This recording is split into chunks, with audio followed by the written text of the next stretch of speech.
Pues bien, buenos días a todos, nuestros escuchas. El día de hoy estamos de manteles largos con una persona que sin duda conocen, un profesional de seguridad, exmilitar del ejército colombiano, con una trayectoria en México ya de cuántos años, mi querido René. 16 años. 16 años, ya, pero sigue hablando todavía como colombiano.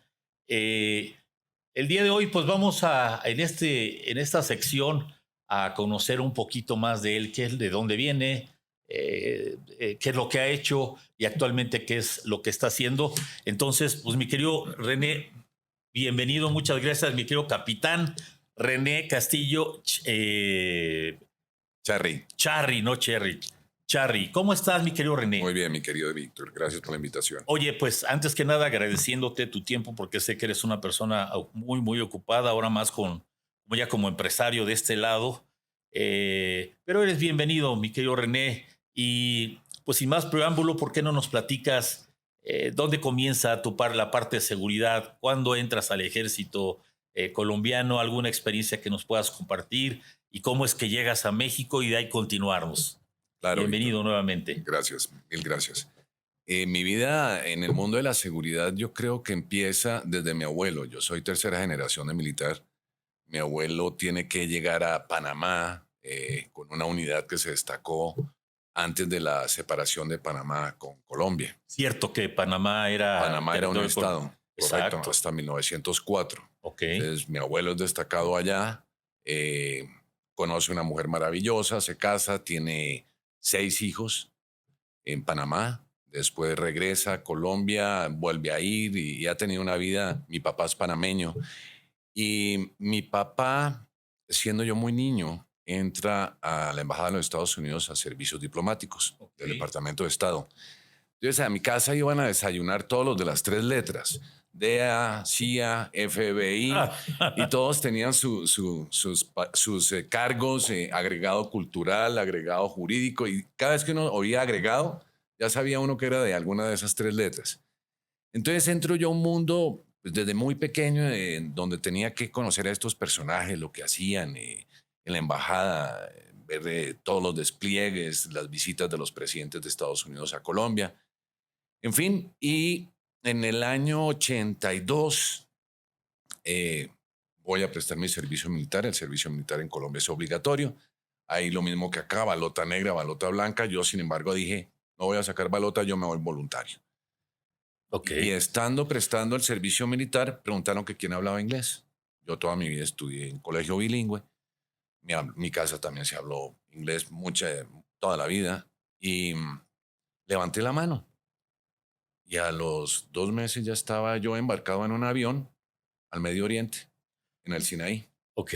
El Sinaí es la tercera vez que Colombia sale de, de sus tierras, que pone tropas en el exterior. La primera vez fue en Corea, la segunda vez en el Canal de Suez y la tercera vez en el Sinaí. Así que me tocó la fortuna de ir al Sinaí como parte del Tratado de Camp David, que fue promovido por Jimmy Carter, 11 países, toda la franja entre Israel y Egipto la cuidábamos los de Fiji y los de Colombia. Colombia manda un batallón de infantería y ahí estoy por espacio casi de un año. Ok. Regreso y entonces ya digo yo voy a hacer carrera militar. Yo me había presentado a estudiar arquitectura y biología marina, 2 cosas que no tienen nada que hacer, pero las 2 cosas me fascinan. Y finalmente no terminé haciendo ninguna de las dos. Terminé estudiando Derecho estando en la escuela militar. Entonces, lo que es aquí el colegio militar, en Colombia la escuela militar, ahí estoy 3 años, me graduó como oficial de infantería y empieza mi recorrido por Colombia como comandante de unidades contra guerrillas. Yo estuve el año 82 al 92 en el ejército, fueron 10 años, uno de los 10 años más atribulados de Colombia, porque teníamos 45 grupos guerrilleros, los 5 grandes carteles de la droga, todos los paramilitares. Entonces fue una época muy, muy difícil. Es un ejército eminentemente combatiente, no es un ejército Pasivo. de pasivo, no. Yo creo que el 99% de todas nuestras tropas tienen experiencia de combate real.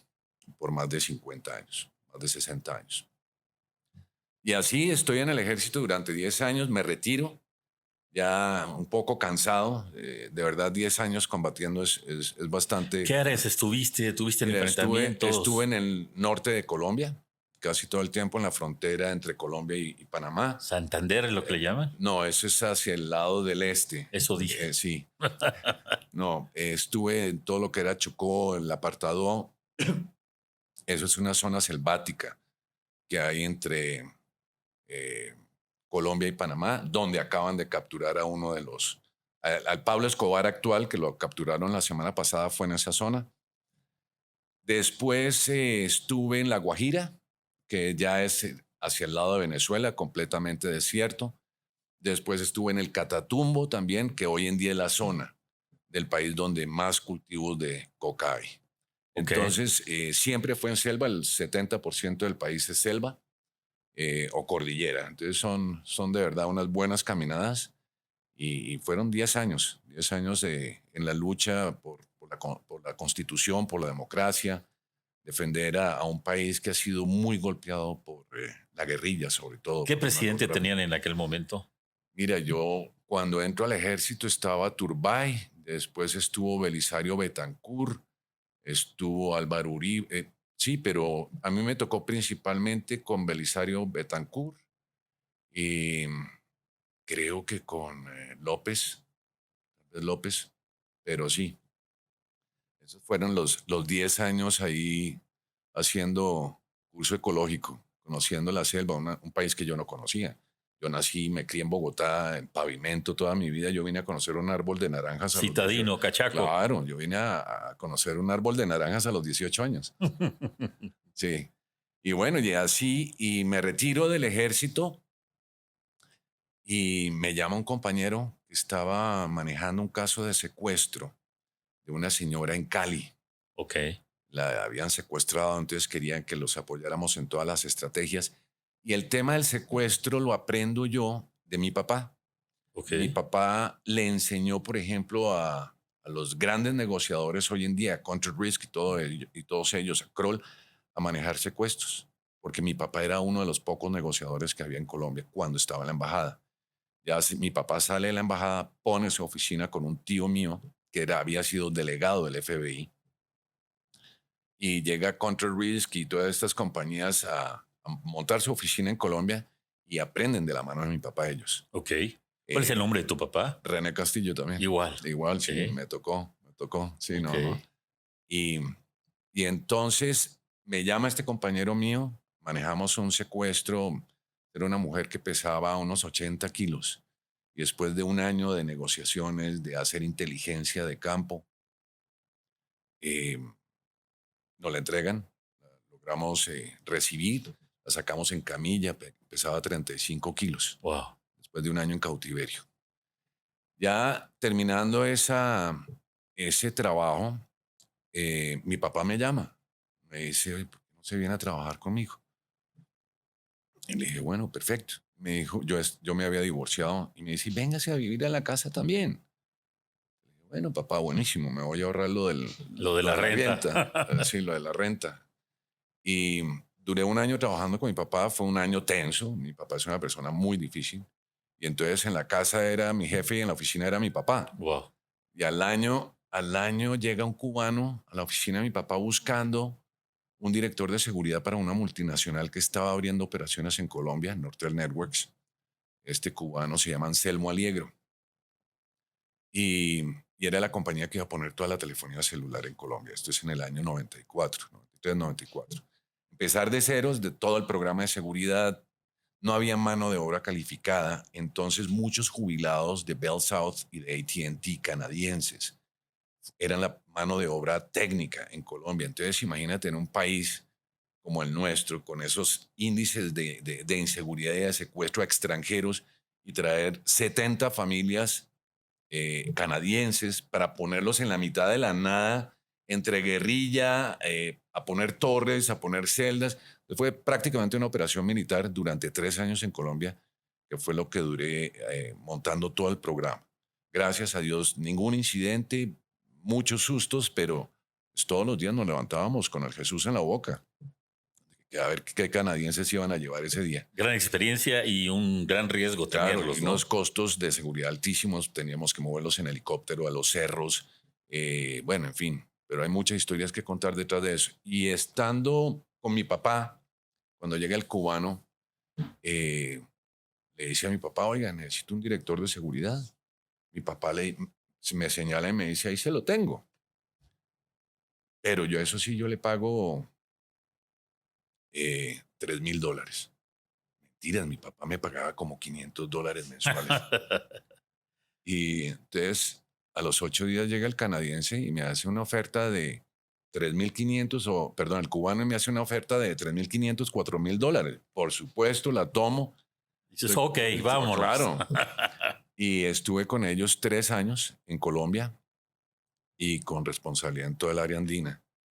De ahí me trasladan aquí a México, en el año 99. Entonces aquí paso todo el año 99 a montar también todo el programa desde acá para todo Centroamérica. Estaba en ese momento empezando Unifón y todas estas, Alcatel, algunas, sí, estaban aquí empezando las operaciones. Estoy un año acá, hago el cambio de milenio acá. El Y2K me toca aquí en Acapulco, lo pasé. Ok. Y regresé. Y un día se me aparece un gringo en la oficina y me dice, oiga, si quiere venir a trabajar conmigo, esta es la oferta, como director de seguridad para Latinoamérica desde Colombia, para Merck Sharp and Dohme, la farmacéutica, MSD. MSD. Y entonces ahí estoy, me voy como expatriado a Colombia. Es una sinvergüenzura, ¿no me parece? Entonces tenía paquete de expatriado en mi país, ¿no? Delicioso. Estoy ahí un año y me trasladan a la oficina de Miami, ya a la regional. Ahí estoy 3 años más en la oficina de Miami y un día recibo una oferta de HBO. Entonces me voy con ellos. Yo soy un tipo fácil. A mí no me hablen de... Dice, ya por 4,700 sí, vámonos. a mí no me hablen de programas de crecimiento ni de bono, no. ¿Cuánto me va a pagar y me voy? Eso sí, sí. Oh, es que muy buen ambiente laboral. No. ¿Cuánto me va a pagar? Y me voy con HBO a las oficinas de Coral Gables, ahí en la Florida. Estaba ahí duré 6 meses con ellos, como 6 meses.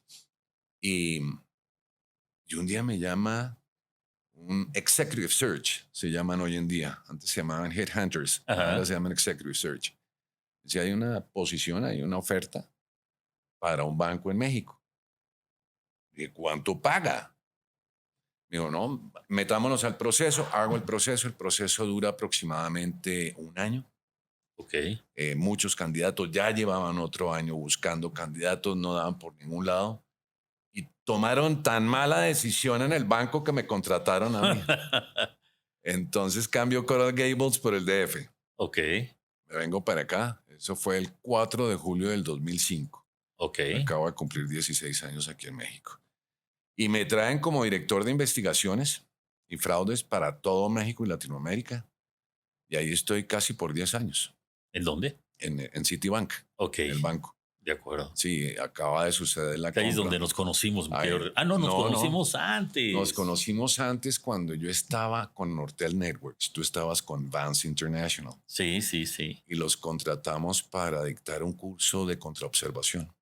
Sí. Es cierto, es cierto. Al poquito tiempo te sales y fundas lo que hoy ya lleva 17 años. 17 años. Increíble lo que es la historia. Así te conocí yo. Sí. Tuve el gusto de participar en esa protección y en ese curso. Sí. Ya tenemos que entonces unos 20 años que nos conocemos. Sí, es cierto. Más o menos. Sí, es que, y el mundo es muy pequeño y en esta profesión todos nos conocemos. Sí. Y bueno, y estoy con Citi casi 10 años. Un mundo muy intenso, una vida muy intensa, gente maravillosa, aprendiendo todos los días, sufriendo con todos los temas de fraudes, tanto internos como externos. Todos los días salía algo nuevo. Entonces sí, y llega un momento donde dijimos, ¿sabe qué? Yo ya creo que ya cumplí con mi ciclo. Me voy. Yo ya tenía una compañía registrada aquí en México que me la traje a Estados Unidos. Mi compañía, dije, voy a dar el paso obligado y es, quiero ser independiente. Y a mí siempre me quedó clarísimo que todos los que hemos sido empleados, algún día vamos a ser desempleados. Sí. Por reestructura, porque no le caemos bien al jefe, Por el COVID. por el COVID, porque cometimos algún error y nos corren. Pero todos los que han sido empleados, algún día van a ser desempleados. Y yo dije, no me voy a esperar a quedar con una mano adelante y otra atrás a ver qué hago. Ya venía yo con el gusanito de tener mi compañía, ya estaba funcionando. Y salgo del banco y me dedico de tiempo completo a mi compañía, esto en el 2014. Y entonces ahora trabajo para quienes son mis amigos que hice en el banco, porque pues muchos están en Santander, otros están en Scotiabank, otros están en HCBC. Entonces me han llamado y la aerolínea. Entonces todas esas personas que yo he conocido y con las que trabajé ahora son mis clientes, porque conocen nuestros resultados, conocen Claro. nuestra seriedad, conocen nuestro profesionalismo. Entonces, ahora hago más dinero que cuando trabajaba en el banco. No, ya no te compran, No. hombre. Y aprendí algo maravilloso en este proceso de la vida, y es que empecé a hacer dinero cuando dejé de hacer favores. Entonces ahora me divierto muchísimo, no tengo un jefe, cada cliente es mi jefe, pero me divierto mucho, manejo mis agendas, puedo viajar cuando quiera, es muy entretenido, es muy entretenido. Y ese es el futuro. Y aquí estoy. No he pensado en jubilarme, no he pensado en retirarme. Yo no me veo paseando el perro y en pantuflas No. todavía. Entonces, pues aquí estaré hasta que mi Dios diga. ¿Qué edad tienes, mi querido Kael? No, René. Perdón. Discúlpame. Mi querido René, Lo traicionó el discúlpame. subconsciente. Sí, discúlpame. Tengo 58 años. Joven, joven. 58 añitos, recién cumpliditos. Oye, ¿y cómo fue ese proceso? ¿Cuánto tiempo tardó para convencerte? ¿Qué medios tuviste? Porque sin duda hay alguien escuchándonos de los colegas que dice, no, yo también quiero tener mi compañía, que no es fácil. Y Sí. te lo digo también como empresario, dices, no, sí se puede. Dices, no, sí se puede, pero vas a pasar Mira, unas buenas. ¿Cuál fue mira, tu experiencia? primero decidí qué quería hacer y también decidí qué no quería hacer. Ok. Lo que no quería hacer era tener guardias, por ejemplo. Ujú. Es una rentabilidad supremamente pequeña para un dolor de cabeza tan grande. Entonces llegas a un mundo donde empezar a picar piedra en un mundo de seguridad no es fácil. El tema de los guardias es un tema competido. Eh, y tienes que tener, es un negocio de volumen. Entonces tienes que tener cierta cantidad de guardias ya para encontrar el break-even y ya tener una utilidad. Además que un guardia se queda dormido, se roba algo y te puede acabar el contrato. O viola a alguien o robó a Sí, sí, alguien. pero un guardia. Ese es un gran riesgo. Entonces es un tema. Entonces dije, el riesgo es muy alto para la rentabilidad tampoco. Además se necesita una inversión. Y dije, voy a seguir haciendo lo que me ha gustado toda la vida. Son los temas de inteligencia, los temas de investigaciones, los temas de protección ejecutiva, que pues de la mano de mi papá cuando estaba en la embajada, con el tema del cónsul, con el tema del embajador, se aprendió muchísimo. Y son modelos que no han cambiado, no han cambiado. Entonces decidí hacer lo que me ha gustado toda la vida, eso es lo que hago.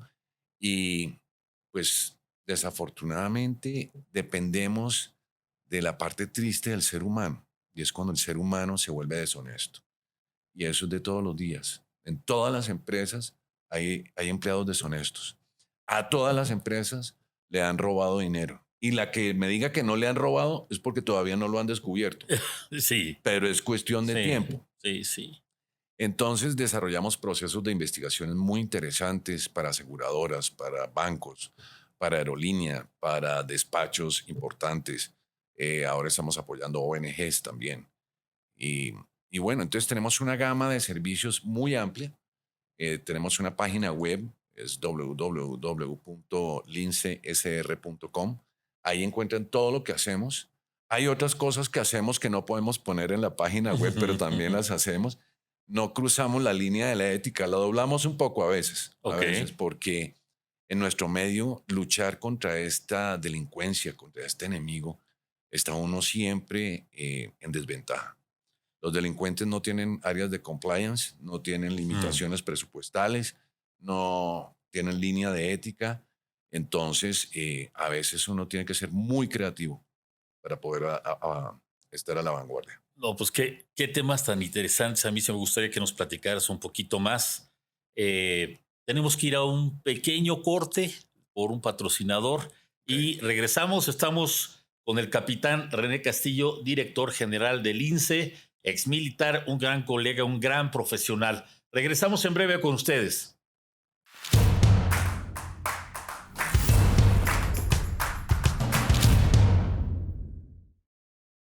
Pues bien, estimados colegas, amigos, regresamos nuevamente con el capitán René Castillo, un gran amigo, un gran profesional de la seguridad y ahora también un gran empresario que nos ha estado platicando ya sobre algunas anécdotas de Colombia, donde él nace, en Bogotá, que les dicen los cachacos, que dicen, yo, mijo, ¿cómo me le va? ¿No? Más o menos, sí. Ya anda aquí con nosotros, tenemos el gusto de recibirlo. Y pues nuevamente, bienvenido, mi querido René. ¿Por qué no nos platicas un poquito de tus principales experiencias dentro del ejército que puedas compartirnos, por supuesto, dentro de esa gran institución, esos hermanos del ejército de los hermanos colombianos? Algo que te haya sucedido que digas, esto nunca me voy a olvidar. No, mira, cada momento de miedo, el miedo cuando entras en combate, no hay forma de decir que uno no siente miedo. Es un miedo que jamás en mi vida había sentido y no he vuelto a sentir. El enfrentarte a la muerte en esas circunstancias es un miedo particular. Así que si algo aprendí de mis 10 años en el ejército, es que los menos interesados en la guerra somos los militares. Somos los menos interesados porque somos los que sufrimos la guerra. Así que cuando alguien piensa que los militares somos duros, que no, no es así. Nosotros aprendemos lo que es el dolor, lo que es el sufrimiento en combate, en el entrenamiento. Los menos interesados en la guerra somos nosotros. Y no nos volvemos insensibles, por el contrario, nos volvemos más sensibles que la mayoría de los seres humanos porque hemos conocido el dolor y la tristeza cara a cara. Entonces, sí, esa es la mayor enseñanza que puedo decir que me dejó el ejército. La disciplina, pues la disciplina militar no es nada extraordinario. Yo vengo de un hogar muy disciplinado, con un papá muy disciplinado, así que mi vida en el ejército fue un descanso. Así Después de eso, y sí, si ya sí. me las sé todas. Sí, no, yo cuando entré al ejército descansé. Y, y bueno, esa es la principal experiencia. Pero portar el uniforme, sentirse uno orgulloso de representar a un ejército, de representar a un país, de luchar por la democracia, después de tener tantos problemas como los que tiene Colombia. Otro gran aprendizaje, y lo expongo en todas mis cátedras, es el tema del narcotráfico. El tema del narcotráfico no se acaba a plomo, no No. se acaba con balas. Colombia es el perfecto ejemplo de que llevamos 50 años en la lucha contra el narcotráfico y seguimos siendo los principales productores de coca del mundo. Aún con un buen trabajo de este presidente Uribe, ¿no? Hubo un gran trabajo del Sin presidente duda. Uribe, dejó a la guerrilla minimizada, el tema del narcotráfico minimizado. Desafortunadamente el gobierno que le sucedió se dedicó a otras cosas y permitió que nuevamente llegáramos a tener 220,000 hectáreas de cocaína sembradas en Colombia. Entonces esa es la otra gran experiencia, que el problema del narcotráfico no se acaba con balas. Incluso, déjame permitir hacerte este comentario. Yo creo que debe ser analizado y estudiado qué hizo Uribe. Como tú sabes, tengo mi mujer que es bogotana y de hecho este fin de año me voy para allá a comer ajiaco y Eso. bandeja paisa. Muy bien, muy Sí, bien. sí, sí. Eh, Como nos comentan los amigos y la familia de ella, que ahora grandes amigos, todavía está un compadre allá, es que no podían salir de la capital. Estaba el ejército y hoy por hoy, cuando hemos llegado a salir a varios lugares cercanos a Bogotá, todavía está el ejército y se acostumbra a darles como un like, ¿no? Diciéndole gracias, ¿no? Y dice, no, qué padre, qué bonito, qué buen Sí. reconocimiento al trabajo que han hecho, ¿no? Sí, en los gobiernos anteriores al presidente Uribe, prácticamente estábamos nosotros presos en las ciudades, porque salía uno de la ciudad a otra ciudad y en la carretera salía la guerrilla y secuestraba 20 familias. La guerrilla nunca eh, ha pensado cuánto puede sacarle a una persona. Al que tiene mucho le sacan mucho y al que tiene poco le sacan poco. Las estadísticas de secuestro eran absurdas. En un país de 45 millones de habitantes había más de 4.500 secuestros al año. Ahora, no son secuestros de 8 días, ¿no? Cuando son secuestros de la guerrilla, pues pasan 5, 10 o 15 años A secuestrados. largo plazo. Claro. Eso es los que sabemos, pero hay muchos secuestros de largo plazo que nunca se han sabido. Entonces era una situación de mucho temor salir porque era un volado salir de la ciudad a que quedara uno secuestrado. Y llega el presidente Uribe con una estrategia de seguridad nacional impresionante, le da un vuelco de 180 grados a toda la estrategia integral de seguridad. Ya, por ejemplo, en combate, no era tanto buscar la muerte del enemigo. El presidente Uribe siempre promovió que se entregaran los guerrilleros, los delincuentes, que se entregaran. Eso era un mejor ejemplo que tener un muerto. Entonces, poderle demostrar a la guerrilla que si se entregaban, iban a entrar a unos programas de reinserción, que podían empezar a estudiar, trabajar, que los iban a amnistiar. Entonces empezaron a entregar los guerrilleros como locos. Bajó muchísimo. El pie de fuerza que tenía las FARC, por ejemplo, en ese momento era de 20.000 hombres. Cuando el presidente Uribe se va, los deja en escasos 5.000 hombres. Wow. Y vuelven y otra vez retoman con los gobiernos siguientes, con el gobierno del presidente Santos, pues hay un crecimiento y un repunte de la guerrilla también brutal. Con ese gobierno fue que se firmaron los, entre comillas, acuerdos de paz, que todavía están vigentes. No se acabaron las FARC, solamente una fracción se, se amnistió o se firmaron, pero hubo otra gran cantidad de guerrilleros que dijeron, no, nosotros no nos interesa firmar la paz, nosotros seguimos en la lucha. Y ahí están las FARC. Entonces tenemos las FARC como partido político y tenemos las FARC como grupo armado. Sigue existiendo el EPL, el Ejército Popular de Liberación, el ELN, el M-19 hace muchos años se amnistió, pero hoy en día hay un candidato a la presidencia que fue uno de esos guerrilleros. Hay un temor muy grande porque tiene una acogida popular bastante alta y es un serio eh, posible ganador de las elecciones ahorita en octubre.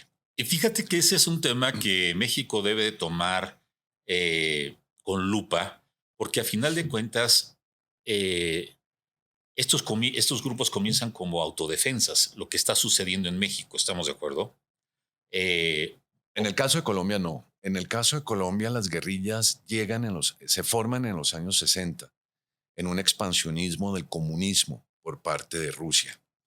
Llega un día un ruso, agarra a 3 cuatreros, les lava el cerebro, les habla del movimiento de masas, del socialismo, del comunismo, les ayuda a conseguir 3 escopetas y así nacieron las FARC hace 65 wow. años.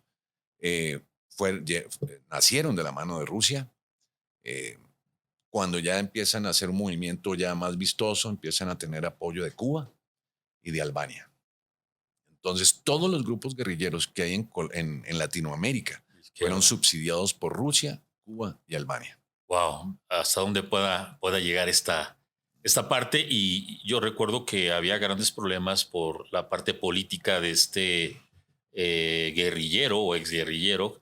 ¿En qué va ese proceso? ¿Cuál? ¿Quedó o no? ¿Santrich? Ajá. Santrich era una de las cabezas de las FARC. Negociar con delincuentes es imposible, pero bueno, el gobierno tuvo una buena voluntad. Santrich y el otro, no recuerdo su nombre, le toman del pelo al gobierno, se meten en temas de droga, de exportación de droga, estando ya amnistiados. Entonces rompen las reglas, la izquierda colombiana les hace como un teatro, lo sacan de la cárcel para que enfrentara su proceso en libertad y de un momento a otro se vuelve al monte, se pone el uniforme otra vez, vuelve a las armas y ahora están operando en la frontera con Venezuela. Viven en Venezuela, apoyados por Venezuela y cuando quieren delinquir se pasan al lado colombiano y regresan a Venezuela. Una gran estrategia para ellos y que está dando resultado, pero bueno, eso ve la vulnerabilidad que puede llegar a tener el gobierno en cuanto a no tener una definición perfecta de con quién sí negociar, quién puede pertenecer y representar al pueblo, que fue también un punto que, que sonó aquí en México muchísimo, ¿no? Y que nosotros de verdad debemos de tomar ejemplo con eh, con estas generaciones que tenemos donde se dice que ya hay personas del narcotráfico inmiscuidas en el gobierno mandando, ¿no? Vienen las elecciones y matan a N cantidad. Una gran lástima, pero bueno, Unicentro echaron una bomba en varios lados, ¿no? Bueno, ese es otro tema y es el tema del narcotráfico. En Colombia es el único país del mundo donde unos, bueno, por no decirlo, todos los grandes carteles que hubo en ese momento se dedicaron al terrorismo del narcotráfico. No ha habido ningún otro país en el mundo que los narcotraficantes enfrenten directamente al Estado con terrorismo. Entonces volaron un avión para matar a un candidato a la presidencia que iba a volar. Vuelan un avión con 200 pasajeros, una aerolínea comercial. Wow. Ponen bombas en los centros comerciales, secuestraron políticos, acabaron con el edificio de lo que era el DAS, el Departamento Administrativo de Seguridad, por matar a un general que era el director en ese momento. No murió, pero sí fue una bestialidad lo que hizo sobre todo el cartel de Cali. Perdón, el cartel de Medellín en cabeza de Pablo Escobar.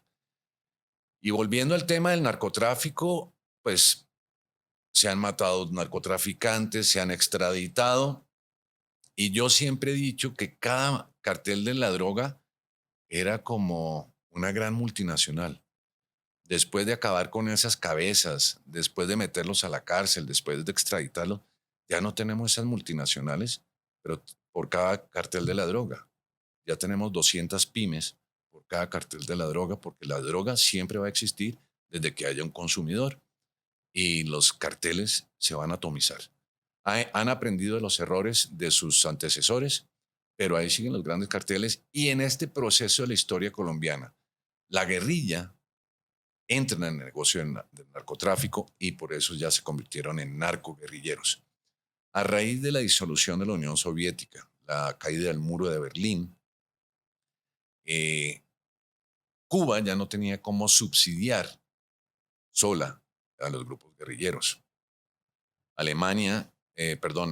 Rusia tampoco les prestaba ya el apoyo, ya no tenían el músculo para prestarle ese apoyo. Y entonces la guerrilla incrementa los secuestros del promedio de rescate de $2 millones por un empleado de una multinacional y un año de negociaciones en promedio. Y también la guerrilla entra en el negocio del narcotráfico para financiarse. Entonces no solamente aumentan los secuestros, sino también empiezan a financiarse con la droga, de la mano de los grandes carteles. Y eso les permite tener un ingreso, una entrada de capital brutal para sostener la guerra, la lucha armada que ellos tienen. Entonces es la historia del narcotráfico a grandes rasgos, de la guerrilla, y me preguntaba sobre las autodefensas. Las autodefensas son la respuesta de la gente de bien al gran mal que le hizo las guerrillas a toda esa gente. Entonces los ganaderos desesperados de que les quemaran sus fincas, sus ranchos, de que les robaran el ganado, pues empiezan a crear sus propios grupos de defensa. Se sale de control y se convierten en casi que otro ejército. Pero era un ejército que combatía a las guerrillas en el mismo terreno y con las mismas reglas, porque no había reglas. Y si las guerrillas en Colombia no han tenido más avance fue por las autodefensas.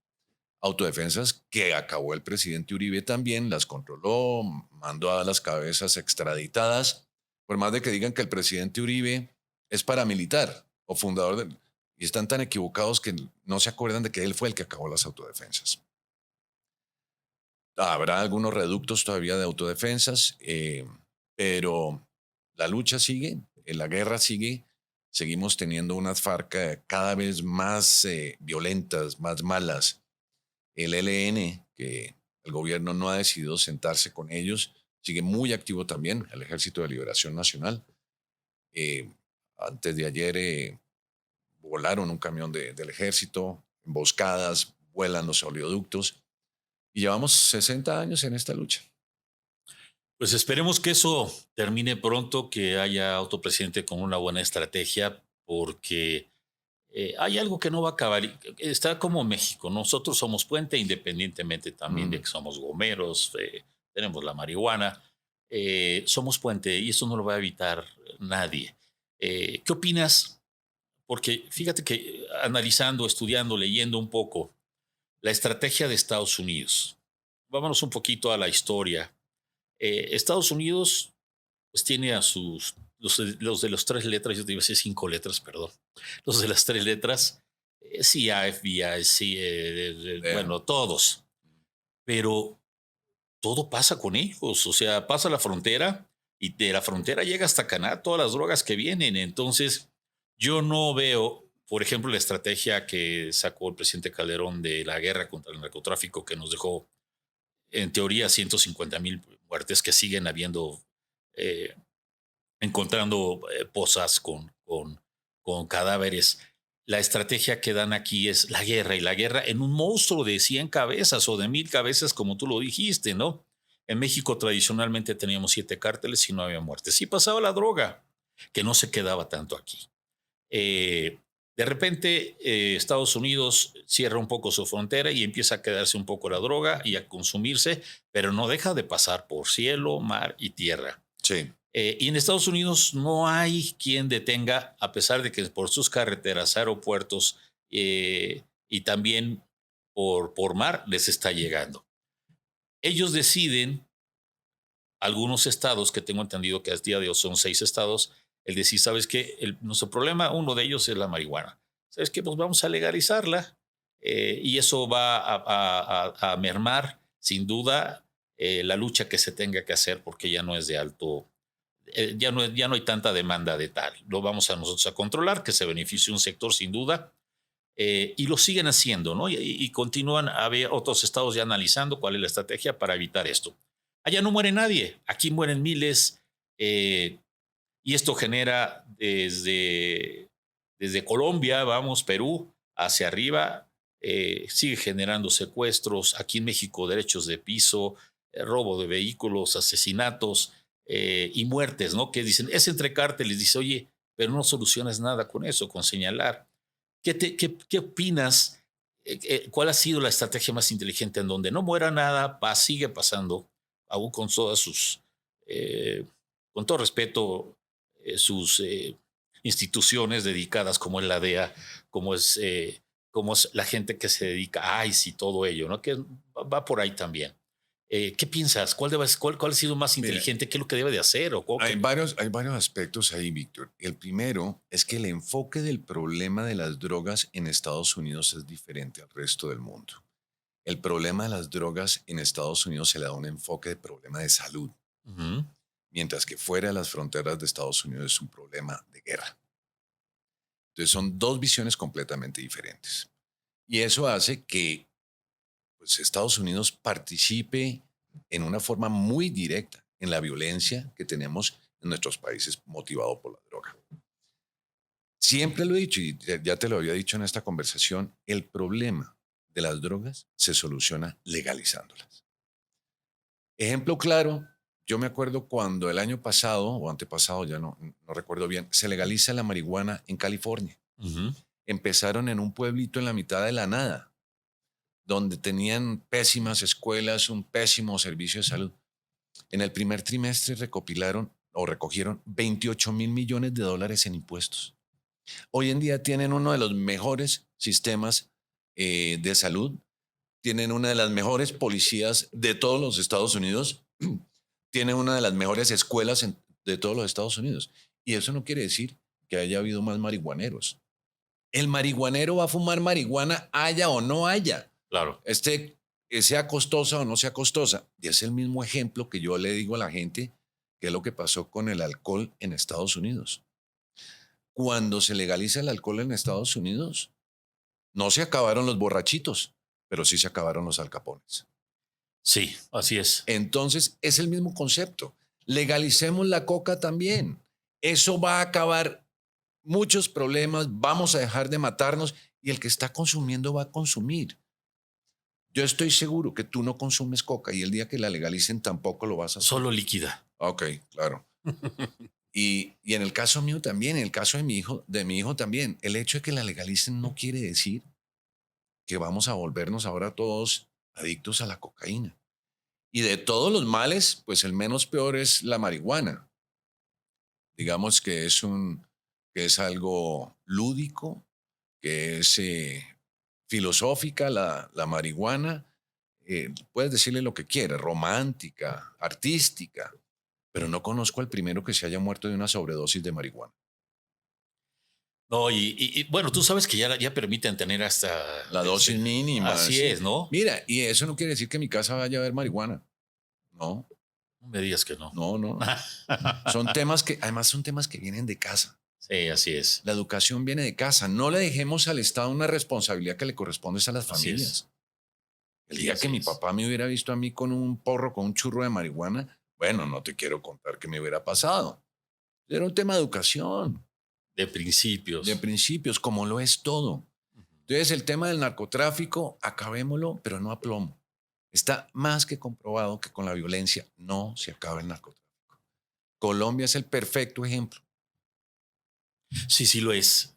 Sí lo es, y igual Estados Unidos. Pero bueno, esperemos que Ahora, llegue. Sí, también, si me lo permites, claro. el día que tú le quites la cocaína a los Estados Unidos, se van a enloquecer más de uno. Va a ser un problema de seguridad nacional, porque allá es donde está el mayor consumo en el mundo.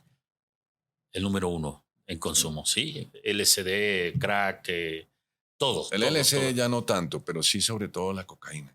El kilo de coca de las últimas veces que me acuerdo en Colombia, 99% puro, vale $10,000. Ese mismo kilo, 3 horas después, puesto en Miami, ya vale $100,000. Sí. Puro. Ahora, $100,000 en efectivo y libre de impuestos. Sí. Mira, y los tenemos aquí a un lado, ¿no? Pero seguimos insistiendo. Bueno, aquí se atraviesa el problema de que te piden derecho de piso, viene lo que es el secuestro, el robo de vehículo, el robo a casa habitación, el control de lo de que son las tarjetas, ve los puertos, ¿no? Sí. Todo esto que es Quintana Roo, que te están queriendo tapar el sol con un dedo, lo que es Tulum, lo que es Cancún. Sí. A mí me llegó a tocar una protección que vino gente de Brasil, de México, tuvimos 600 personas. Yo tenía ahí alrededor de 40 escoltas que tenían que estarse repartiendo porque los llevaron a muchos lados, pero me tocó ir a cenar a esta glorieta en donde está el Cocobongo. Ajá. Estaba. Estaba. Se acaba de quemar, ¿no? No fue, sí, fue el Cocobongo. Una de esas. El No, Baby. El Baby Baby O, ese es el de Acapulco. Sí. Llegó la gente que pues nos vio que estábamos haciendo el despliegue, porque se me ocurrió llevar guayabera y pantalón café pensando que era un estado mayor. Y si no, ya andan sobre de ti. Mejor ábrete porque te van a dar. Ya hasta que los comencé a observar. Son mafias que ahí te venden en el pasillito, en esos pasillitos, coca, mota, chochos, pastas, lo que tú quieras. Entonces, Sí. yo creo que sí debe haber una estrategia que nuestro gobierno haga y esperemos que esta estrategia sea pronto. Pasando a otro tema, muchas felicidades por lo que pasó por allá y de verdad siempre bienvenido a VIP, a México, mi querido René. Una última cosa, platícanos qué estás haciendo ya más específicamente en tu empresa. Yo te conozco como director de investigaciones, que también tuve el gusto de trabajar para Banamex y dar ahí por ahí unas pláticas de seguridad, como consultor para Banamex. Platícame qué estás haciendo, qué hace el INSE. Mira, nosotros tenemos toda la gama de servicios, menos guardias. Ok, Tenemos protección ejecutiva. En la parte de guardia la subcontrato eh, con alguna compañía amiga, como por ejemplo la tuya, pero no es nuestro core. Nuestro core, la base de nuestro negocio son las investigaciones, son los análisis, son los estudios de seguridad, son las auditorías de seguridad, las evaluaciones de seguridad, los apoyos muy específicos. Por ejemplo, ahorita estamos trabajando con una ONG que no trabaja sino con refugiados, no con migrantes. No puedo decir al aire por el convenio de confidencialidad que tengo, pero es un trabajo muy humanitario, donde tenemos que acompañar a esta gente, tenemos que cuidarlos, enseñarles nuestra cultura, prevenir que alguna persona en la calle los quiera molestar, eh, el enseñarles a comer, enseñarles a vestir. Hasta la semana pasada, sí, la semana pasada se les puso por primera vez una dosis contra el COVID. De su país, de donde vienen, no tenían vacunas para el COVID. Entonces ha sido una labor muy linda. Con la aerolínea también trabajamos en algunos aspectos de análisis. Las aseguradoras para prevenir el fraude o tentativas de fraude. Y ahora con COVID hay muchos muertos que no están muertos, ujú, pero en papeles se ha muerto mucha gente porque el proceso en COVID ha cambiado radicalmente. Hoy en día no se permite la velación, no se permite el entierro, se van directamente a la cremación, son procesos muy rápidos. Entonces, ya armar un fraude por muerte de COVID es mucho más fácil que antes. wow. Otro de los grandes problemas que estamos viendo es que muchos empleados que están trabajando desde sus casas, pues no tienen supervisión directa, pero sí tienen acceso a los sistemas corporativos. Entonces, se han prestado mucho para la venta de información confidencial. Empleados que ahora tienen dos trabajos porque no tienen supervisión directa. Entonces, son temas de disciplina, temas de control que ha generado que se hayan disparado los fraudes de todo tipo, de todo tipo. Nuevas estrategias, ¿no? Y Sí, ese es punto, fíjate que es algo que vamos a tener una mesa de debate por ahí con gente de área de IT y con seguridad, porque anteriormente los tenían en una casa en donde había un sistema con ciertos candados, por así sí, decirlo, y hoy en casa, pues ellos alquilan a cierta compañía sí. y que son vulnerables independientemente de que se dice que para un fraude pueda para que tú te des el corporativo se dé cuenta es que lleva ahí mínimo 8 meses. Sí, tristemente todos los temas de fraudes, uno revisa los controles que había y todos los controles fallaron, porque los controles son estáticos, con el tiempo la gente los conoce y le da la vuelta, y el defraudador siempre empieza con un poquito y va aumentando el monto en el fraude y la frecuencia. Entonces, tiene uno que conocer muy bien del fraude, no es solamente de un producto, de cheques o de tarjetas. Hay miles de fraudes y, y de lo más triste es que cuando fallan los controles o por más de que haya controles, siempre nos damos cuenta es porque alguien levanta la mano, no porque los controles fueron efectivos. Pues bien, mi querido René, muchas felicidades. Yo sé que eres de los grandes profesionales en investigaciones.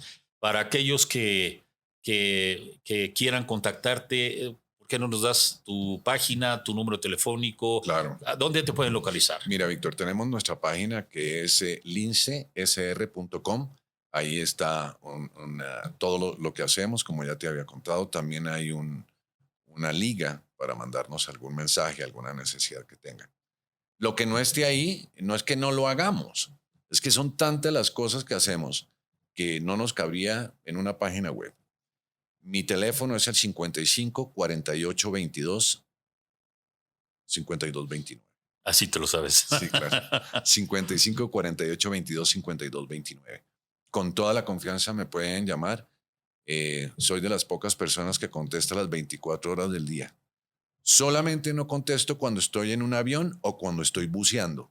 De resto siempre contesto, porque en un avión y buceando hasta ahora no me he podido inventar la forma de contestar el teléfono, Ujú. pero siempre contesto. Perfecto, pues muchas gracias, mi querido René, por acompañarnos. La verdad es que muy interesante. Me gustaría que en algún otro momento invitarte a algo de protección ejecutiva que estemos viviendo y que nos pudieras ampliar esta parte de servicios y que seas bienvenido cuando tú quieras. Como usted sabe, este es un espacio en donde queremos conocer a nuestros colegas. Como usted sabe, este es un espacio abierto a cualquier tema.